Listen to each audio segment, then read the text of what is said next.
2000년 이후 쿠데타가 불가능한 이유, 현역 사단장이 말한 5가지.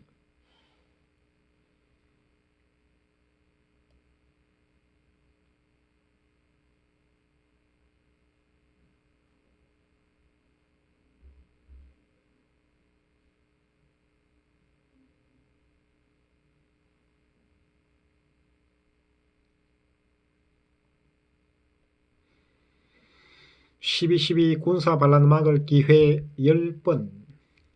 쿠데타, 국가에 대한 일격을 뜻하는 프랑스 말이다. 한국 현대사에서 군부가 일으킨 대표적인 쿠데타 또는 군사반란은 5.16과 12.12다. 두 사건 이후 반란 주동자는 모두 최고 권력에 올라 군사 정권을 탄생시켰다. 1979년 12.12 군사반란 이후 40년 이상 지난 한국 사회에서 과연 쿠데타는 가능할까? 1979년 12월 12일 저녁 7시부터 다음날 새벽 4시까지 단 9시간의 어이없는 이야기, 영화 서울의 봄이 이를 담고 있다. 반란을 막을 기회는 무려 10번 정도. 그만큼 반란군의 계획은 치밀하지 못했고 오히려 하찮은 수준이었다. 그래도 이를 막지 못했다. 당시 국민 대부분은 무슨 일이 벌어졌는지도 모르는 상황에서 반란을 막을 수 있는 많은 결정권자가 책임을 회피하거나 무능했기 때문이다. 서울의 봄을 본 관객 대부분이 속에서 뭔가 끓어오르는 느낌을 받았던 이유일 것이다. 전두환 신군부가 저지른 군사반란은 이전에 박정희 군부가 일으킨 5.16 쿠데타와 차이가 있다. 반역사적이고 합당한 절차를 무시한 불법이라는 공통점이 있지만 그들의 시선으로만 봐도 이른바 수준 차이가 났다. 박정희 군부가 일으킨 5.16 쿠데타 때 동원된 병력은 3,600명 정도, 60만 대군의 단 0.6% 정도에 불과했다. 하지만 그들은 권력의 핵심을 빠르게 장악했다. 중간에 쿠데타 계획이 밖으로 흘러나갔지만 사망자가 없을 정도였다. 5.16을 쿠데타로 12.12를 반란으로 겁을 낮춰 명명하는 이유이기도 하다. 5.16 이후 20년 가까이 흐른 뒤에도 신군부 세력의 수준은 그만큼 낮았다. 반란 당시 권력의 핵심을 곧바로 장악하기는커녕 장세동 대령이 이끈 수도경비사령부 30경비단에 집결하고도 한동안 어수선했다. 반란에 가담한다는 의사를 표명했지만 정작 병력을 동원하지 않는 경우도 있었고 심지어 반란이 다 끝난 뒤에 몰려든 가담자들도 있었다고 한다.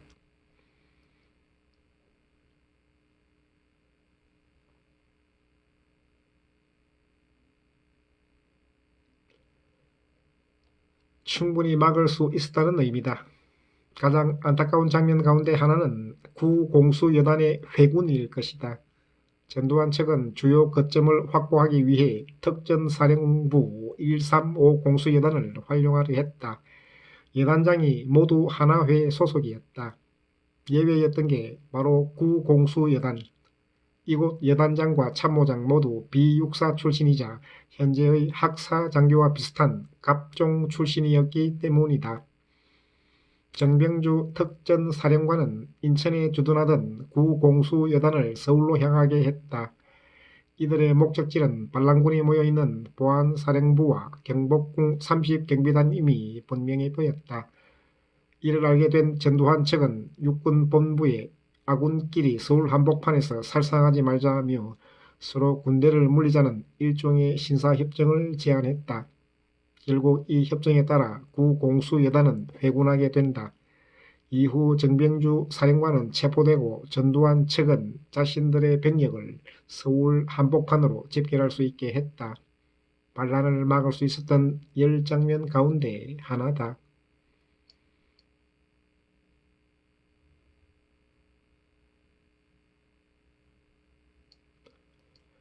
5.16 쿠데타를 일으키고 정권을 잡은 박정희 전 대통령은 민주화 세력에 대한 탄압과 동시에 자신도 했던 쿠데타를 방지하는 데 힘을 쏟았다. 곳곳에 이중 삼중 장치를 해놓았다. 권력을 분산시켜 경쟁시키는 방식이었다. 중앙정보부와 대통령 경호실 그리고 군 크게 세 가지로 측근 권력을 나누어 견제하도록 했다. 군 안에서는 보안사령부와 수도경비사령부를 두고 쿠데타를 대비했다. 영화 서울의 봄의 전두광과 이태신이 이끌던 바로 그 부대다. 하나는 정보를 또 하나는 기동력을 갖추게 했다. 결국 쿠데타를 막기 위한 군의 한 축이 군사 반란을 일으킨 게 바로 12.12 사건이다. 자신들이 독점한 정보를 활용해 역으로 반란에 악용했다. 잠시 서울로 향했던 구공수여단의 출동 사실도 보안사 정보망에 걸려든 것이다. 12.6 사건 이후 최규하 국무총리는 대통령 대행에 오르고 정성화 육군참모총장이 계엄사령관을 맡으면서 군의 공식 라인이 형성됐다. 이는 겉으로 보이는 공식 라인일 뿐이다.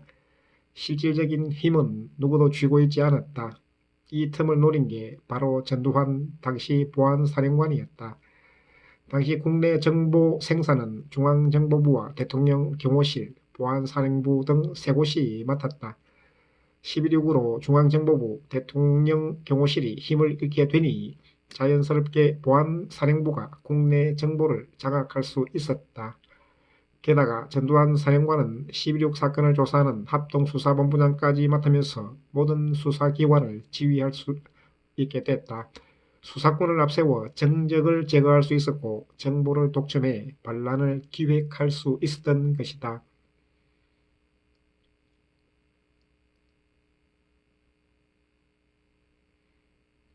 쿠데타가 불가능한 5가지 이유. 노무현 정부 때인 지난 2004년 가을 월간 중앙에 군은 청와대를 어떻게 보나 라는 기획 기사가 실렸다. 여기서 현역 사단장 K순양이 이제 한국에서 군사 쿠데타는 영원히 불가능하다며 단계별로 쿠데타를 불가능하게 만드는 5가지 이유를 댔다. 첫 번째, 쿠데타 모의 단계.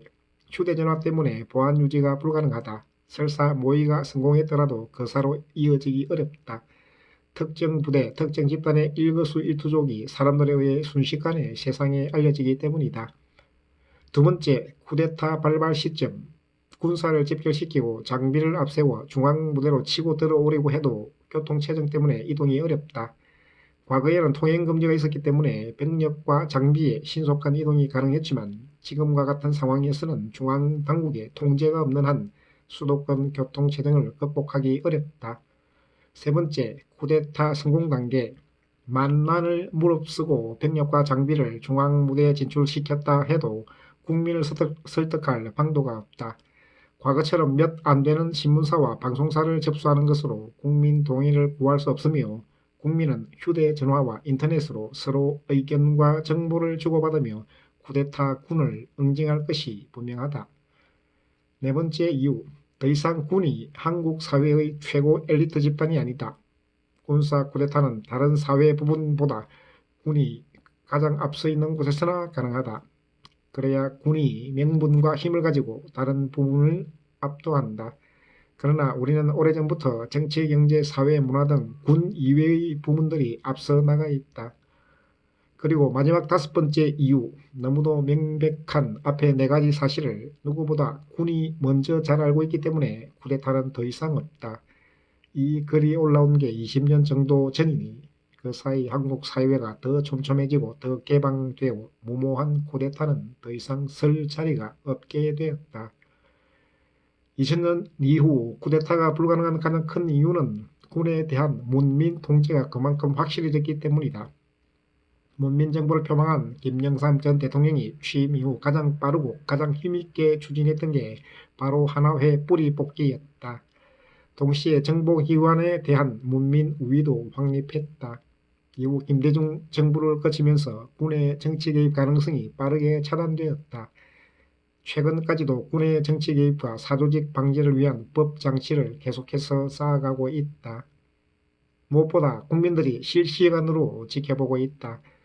쿠데타를 기도하는 세력은 저항하는 국민을 힘으로 마냥 누를 수 없고 반발하는 국민을 지속적으로 설득할 여유도 없다. 시간이 흐를수록 더욱 그렇다.